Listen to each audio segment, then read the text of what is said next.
Jean-François Laguioni, à 77 ans, reste toujours la grande référence dans les films d'animation. Pour celui qui a obtenu la Palme d'Or et le César, dans cette profession, son savoir-faire résulte d'un savant mélange entre l'artisanat et les dernières techniques du dessin. Louise en hiver confirme encore une fois que son film d'animation va voguer dans les salles du 7e art vers les portes du succès.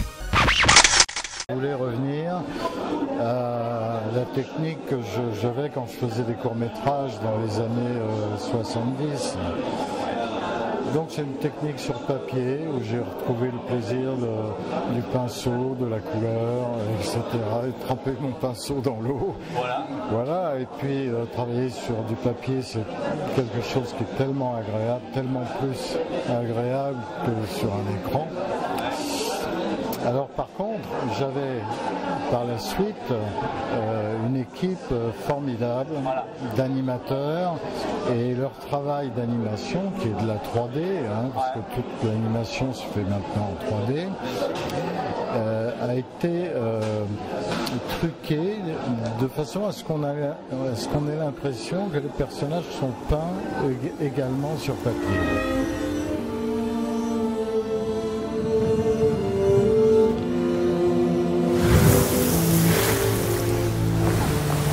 Je n'avais pas peur, j'étais contrarié.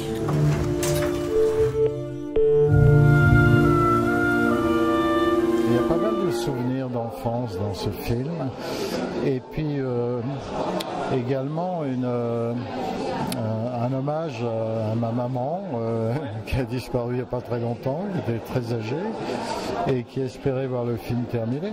Bon, elle l'a pas vu, mais elle connaissait l'histoire et je me suis beaucoup inspiré d'elle, notamment dans la force de caractère du personnage.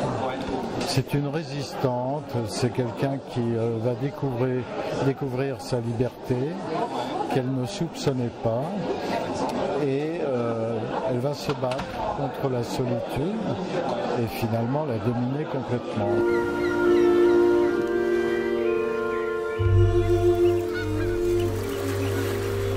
La vie est partout, comme si elle avait attendu le départ des vacanciers.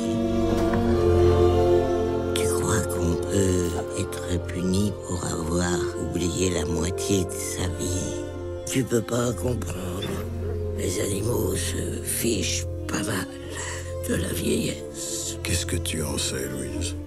Allons bon, elles parlent maintenant, les bêtes. Les chiens seulement. Pour les chats, c'était trop difficile. Ils ont abandonné les recherches.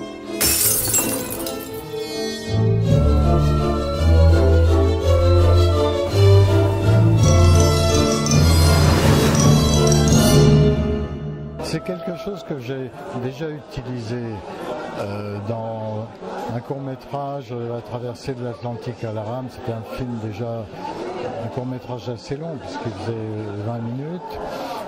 Et la technique du journal de bord, c'est-à-dire on raconte semaine après semaine, mois après mois, la vie qui passe et les changements qui s'opèrent en vous pendant tout ce temps-là. Alors, c'est quelque chose qu'on fait plus facilement en prise de vue réelle avec une comédienne, et j'y pensais souvent avant de faire ce film parce que c'est une histoire que j'avais écrite il y a 30 ou 40 ans déjà. Mais quand j'y pensais, je me dis tiens, si je fais un jour un film en prise de vue réelle, ça sera cette histoire-là. Et puis finalement, maintenant je suis trop vieux pour faire la prise de vue réelle, pour changer mon fusil d'épaule. Donc je me suis attaqué à ça, et puis finalement le public a évolué, et plutôt en bien, parce que maintenant on ne fait plus l'amalgame dessin animé enfant forcément, et on peut raconter les choses avec plus d'intimité. Les rêves que je fais depuis quelques jours, est-ce que ce sont mes souvenirs? Ça vient comme de petites vagues mystérieuses.